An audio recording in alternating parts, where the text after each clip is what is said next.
मित्रों, अगर आपके घर पर भी आपकी माताएं बहनें सुबह उठकर जल्दी खाना बनाती हैं, तो यह वीडियो आप सभी लोगों को देखना अति आवश्यक है, क्योंकि इस वीडियो के माध्यम से आपको पता चलेगा कि वह कौन सा घर है जिस घर में माता लक्ष्मी ठहरती है और वह घर कभी भी गरीबी के चपेट में नहीं आता है। प्रिय माताओं बहनों, स्त्री घर की लक्ष्मी मानी जाती है। शास्त्रों के अनुसार स्त्री को धन का दूसरा रूप भी माना जाता है, क्योंकि जिस घर की महिला सदैव प्रसन्न रहती है उस घर में मां लक्ष्मी का वास होता है।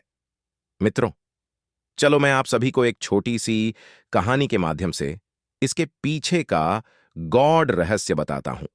स्वयं माता लक्ष्मी ने एक कहानी के माध्यम से बताया है, जिसे जानना आपके लिए बहुत ही ज्यादा महत्वपूर्ण है कि जिसके घर की महिला सुबह जल्दी खाना बनाती है और यह 5 महत्वपूर्ण काम रोज करती है, तो उस घर में क्यों स्वयं माता लक्ष्मी जी वास करती है। मित्रों, एक समय की बात है, देवर्षि नारद जी आकाश मार्ग से होते हुए जा रहे थे। तब उन्होंने देखा कि एक मनुष्य जो कि बहुत ही गरीब है, वह जमीन पर बैठकर रो रहा है और अपनी फसल को देखे जा रहा है। उस मनुष्य को देखकर देवर्षि नारद जी बहुत प्रभावित हुए और अपने मन में सोचने लगे कि यह व्यक्ति तो बड़ा ही दुखी जान पड़ता है, मुझे इसके लिए कुछ करना होगा। वह मनुष्य अभी रो ही रहा था कि देवर्षि नारद जी उसके सामने जाकर प्रकट हुए और उस मनुष्य से बोले, हे पुत्र, तुम क्यों रो रहे हो? तुम्हारी इस करुणा में पुकार के पीछे क्या कारण है? जब उसे मनुष्य ने अपनी आंखें खोलीं तो पाया कि सामने स्वयं नारायण के सबसे बड़े भक्त देवर्ष नारद जी खड़े हैं। उस मनुष्य ने देवर्ष नारद जी को प्रणाम किया और उसने अपनी व्यथा बताई। उस मनुष्य की व्यथा को सुनकर देवर्षि नारद जी सोच में पड़ गए कि मुझे इस मनुष्य की समस्या का समाधान तो करना ही है, तो क्यों ना मैं इसकी समस्या के समाधान के लिए स्वयं मां लक्ष्मी से जाकर मिल लूं और उनसे ही पूछ लूंगा कि मां ने इस मनुष्य का घर क्यों छोड़ा, जिस वजह से यह गरीब हो गया है। अब देवर्ष नारद जी उस मनुष्य को आश्वासन दिलाते हुए कहते हैं कि मैं कुछ समय बाद तुम्हारे पास तुम्हारी समस्या का समाधान लेकर अवश्य उपस्थित होऊंगा। इतना कहकर देवर्षि नारद जी वहां से अंतर्ध्यान हो गए और माता लक्ष्मी जी के पास जाकर प्रकट हुए। देवर्षि नारद जी को आया हुआ देखकर माता लक्ष्मी ने उन्हें प्रणाम किया और उनके आने का कारण पूछते हुए बोली, अरे देवर्षि नारद जी, आप आज हमारे यहां किस प्रयोजन से पधारे हैं? तब देवर्ष नारद जी ने माता को प्रणाम करते हुए कहा कि हे माते, आज जब मैं आकाश मार्ग में विचरण कर रहा था, तब मैंने देखा कि एक मनुष्य अपने खेत में बैठकर विलाप कर रहा है। वह मनुष्य बहुत जोर जोर से रो रहा था। उसका ऐसा रोना मुझे देखा नहीं गया। मैं उसके पास जाकर प्रकट हुआ और उससे पूछा कि हे पुत्र, तुम क्यों रो रहे हो? तब उसने मुझे बताया कि हे प्रभु, पिछले ही महीने मेरी पत्नी का निधन हो गया है।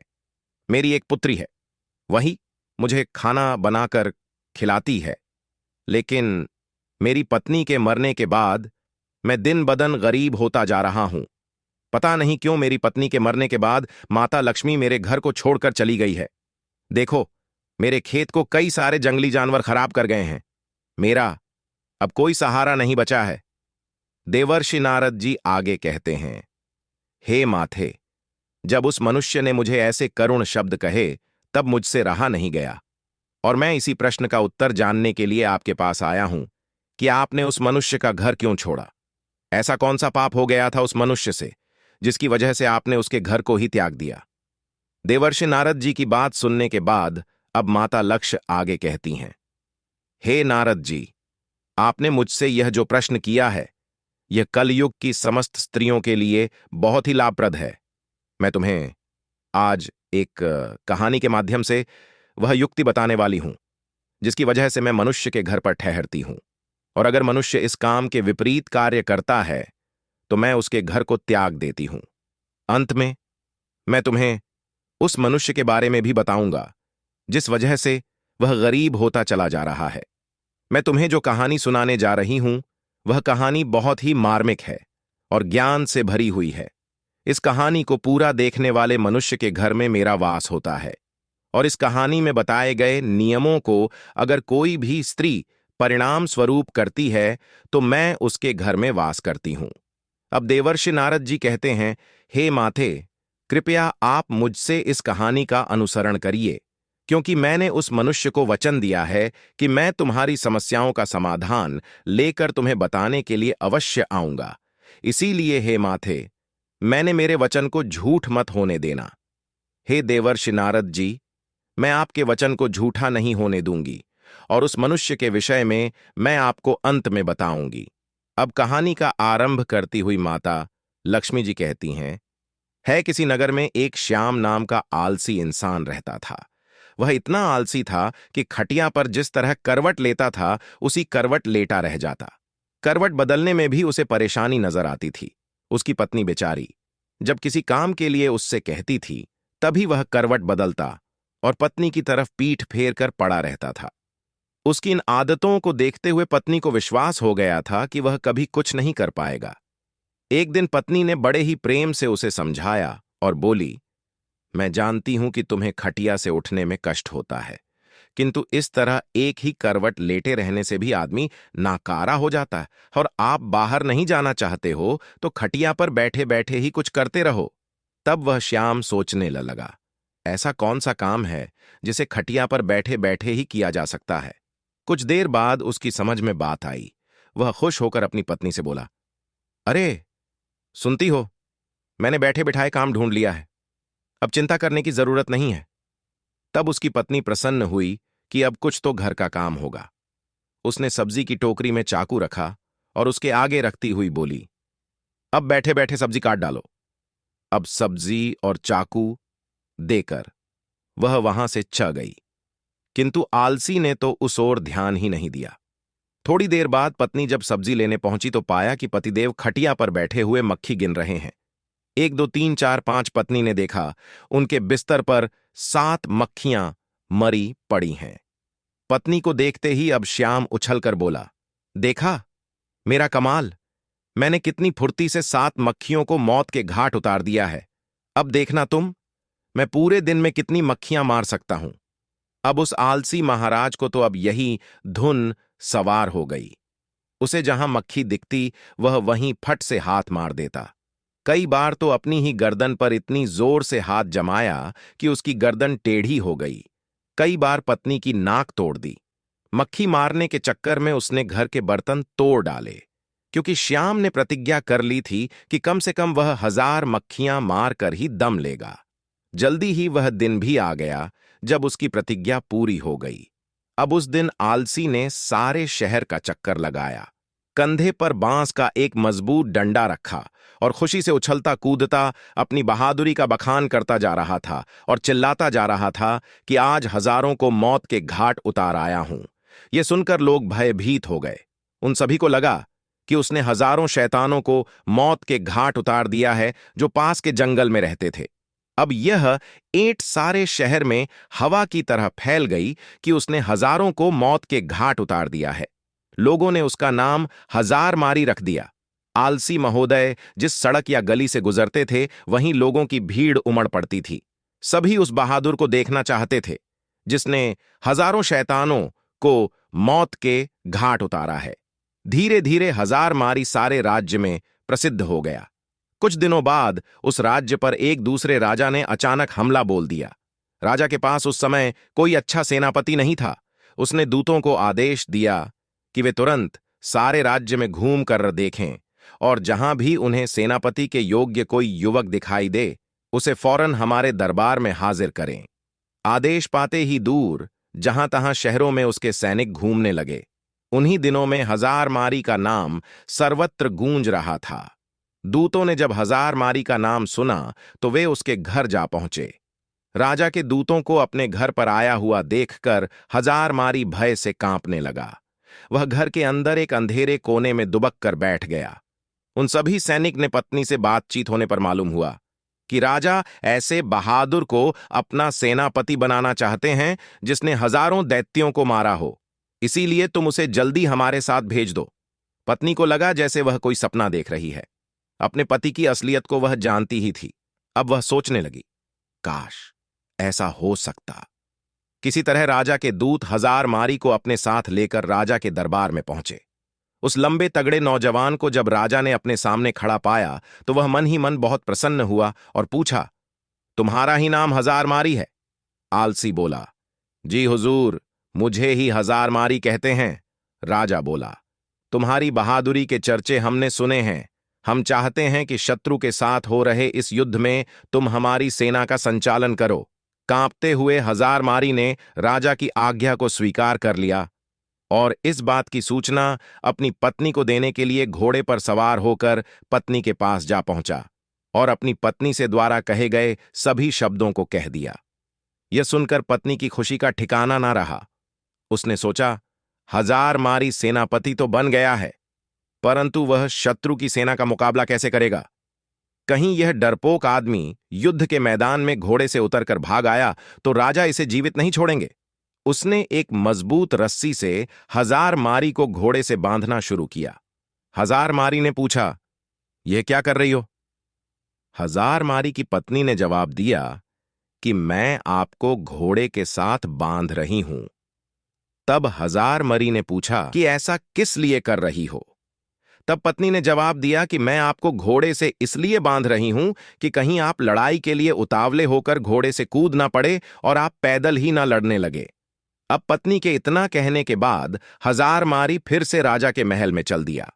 वापस लौटने पर भरे दरबार में जब लोगों ने हजारमारी को घोड़े से बंधा हुआ पाया तो उनका उत्साह और भी बढ़ गया। उन्होंने सोचा, ऐसा वीर सेनापति दूसरा और कौन हो सकता है? तब सेना युद्ध के लिए तैयार थी। राजा की आज्ञा पाते ही हजारमारी के नेतृत्व में वे युद्ध भूमि की ओर चल पड़े। शत्रु की सेना को जब मालूम हुआ कि एक बड़ी फौज के साथ हजारमारी मुकाबला करने चल पड़ा है तो उनके योद्धाओं का मनोबल टूट गया, क्योंकि उन्होंने सुन रखा था कि हजारमारी अकेला ही हजारों को मार गिराता है। यह नाम सुनते ही बड़े बड़े योद्धाओं के होश उड़ गए। उन्हें साक्षात अपनी मृत्यु नजर आने लगी। उधर हजारमारी की सेना का उत्साह आसमान को छू रहा था। मैदान में पहुंचते ही वे शत्रु की सेना पर टूट पड़े। दोनों सेनाओं के बीच घमासान युद्ध होते देख हजारमारी अपने घोड़े के साथ एक घने जंगल में जाकर छिप गया, किंतु उसकी सेना ने शत्रुओं को दम न लेने दिया। वह शत्रु का मुकाबला करती हुई उसे खदेड़ ले गई और अपने राज्य से निकाल बाहर कर दिया। शत्रु पर विजय पाने के बाद अपने सेनापति की जय जय कार्य करते हुए जब सैनिक वापस लौटने लगे तो हजारमारी भी जंगल से निकलकर उनके बीच में शामिल हो गया। वापस लौटने के बाद नगर में धूमधाम से विजय उत्सव मनाया गया। हजारमारी की वीरता पर राजा प्रसन्न हो उठे। उन्होंने हजारमारी के पास जाकर कहा कि मेरे बहादुर सेनापति, हमें तुम पर गर्व है। तुम्हारी अद्वितीय वीरता के कारण हमें विजय प्राप्त हुई है। इसके लिए पुरस्कार स्वरूप हम तुम्हें 1000 स्वर्ण मुद्राएं देते हैं। साथ ही हमेशा के लिए तुमको हम अपनी सेना का प्रधान सेनापति नियुक्त करते हैं। यह घोषणा सुनकर हजारमारी बहुत प्रसन्न हुआ और मन ही मन अपने भाग्य को सराह लगा। इसके बाद राजा ने पूछा कि बहादुर सेनापति हजारमारी जी, आप हमें यह बताइए कि आप इतना बहादुरी भरा काम इतनी आसानी से कैसे कर लिए? तब हजारमारी ने बड़े ही गर्व के साथ जवाब देते हुए कहा कि हे राजन, यह जो कुछ भी हुआ है यह सब मेरी समझदार और बहादुर पत्नी की वजह से हुआ है। इसमें एक बहुत ही गुप्त राज छिपा हुआ है जिसे मैं आपको अकेले में राजमहल से बाहर अपने घर पर ही बताना चाहूंगा। राजा ने पूछा कि सेनापति हजारमारी, यह बताओ कि तुम यहां वह गुप्त बात क्यों नहीं बता सकते हो? तो उसने कहा, यही तो मेरी सफलता का राज्य है जिसे मैं सबके सामने नहीं बता सकता। आपको मेरे साथ बाहर मेरे घर चलना पड़ेगा। राजा ने कहा, ठीक है, मैं तुम्हारे साथ राजमहल से बाहर तुम्हारे घर जाने के लिए तैयार हूं। तब राजा और सेनापति दोनों एक साथ राजमहल से सेनापति हजारमारी, जिसका नाम कभी श्याम था, उसके घर गए। जब वह घर पहुंचे तो उन्होंने देखा कि सेनापति हजारमारी की पत्नी अपने घर में बैठी बड़ी बेसब्री से अपने पति का इंतजार कर रही थी। जैसे ही हजारमारी की पत्नी ने सुबह सुबह अपने पति और राजा साहब को अपने घर पर आया हुआ देखा, वह तुरंत उठी और राजा साहब के सम्मान के लिए उपयुक्त व्यवस्था करने में जुट गई। फिर राजा का बड़े ही सम्मान के साथ स्वागत सत्कार किया और वह खाना तो बना ही चुकी थी, तभी उसने राजा साहब को खाने के लिए भी चौकी सजा दी और राजा साहब को सुबह सुबह ही अच्छा अच्छा खाना खिला दिया। अब हजारमारी बोला, हे महाराज, अब तो आपने देख ही लिया होगा और समझ भी गए होंगे कि मेरी जीत का असली राज्य क्या है। तब महाराज ने कहा, सेनापति जी, आप कहना क्या चाहते हैं? तब हजारमरी ने कहा, महाराज, जैसा कि हम सभी को पता है कि जिस घर की महिला सुबह प्रातःकाल ब्रह्म मुहूर्त में उठ जाती है, उसके घर में कभी भी लक्ष्मी की कमी नहीं होती है और उसके यहां लक्ष्मी का वास होता है। और वही जिस घर की महिला सुबह सुबह जल्दी खाना नहीं बनाती है, उस घर की कभी तरक्की नहीं होती है।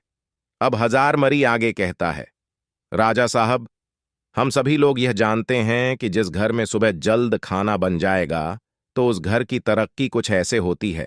सुबह जल्दी खाना बनेगा तो घर के बच्चे जल्दी स्कूल के लिए भी चले जाएंगे, और यदि कोई व्यक्ति कहीं काम करता है या फिर किसी को कोई जरूरी काम है तो वह घर से कभी भी खाली पेट नहीं जाएगा। वह कहीं भी खाना खाने के बाद जा सकता है और अपना पूरा काम पूरी लगन और मन से कर सकता है। तो सुबह सुबह जो भी स्त्री जल्दी खाना बना लेती है, उसके घर में तरक्की होना बिल्कुल तय है। हजारमारी ने फिर राजा साहब से जो भी उसके जीवन में अपनी पत्नी के प्रति सहायता की बातें जितनी भी थीं और वह युद्ध में किस प्रकार से जीता था, यह सब राजा साहब को बता देता है। तब राजा साहब यह सब जानने के बाद कहते हैं, आपने बिल्कुल सही कहा सेनापति जी। जिस घर की महिला सुबह जल्दी ब्रह्म मुहूर्त में उठकर सारे घर के कार्य कर लेती है और सुबह जल्दी खाना बना लेती, उस घर की तरक्की तो बिल्कुल तय है। उसके बाद राजा साहब ने हजारमारी की पत्नी को ढेर सारी अशर्फियां और जवाहरात से सम्मानित किया। अब माता लक्ष्मी जी कहती हैं, हे देवर्षि नारद जी, अब तो आपको अच्छी तरह से समझ में आ गया होगा कि किसी भी घर की तरक्की के लिए महिला का योगदान सर्वोपरि होता है।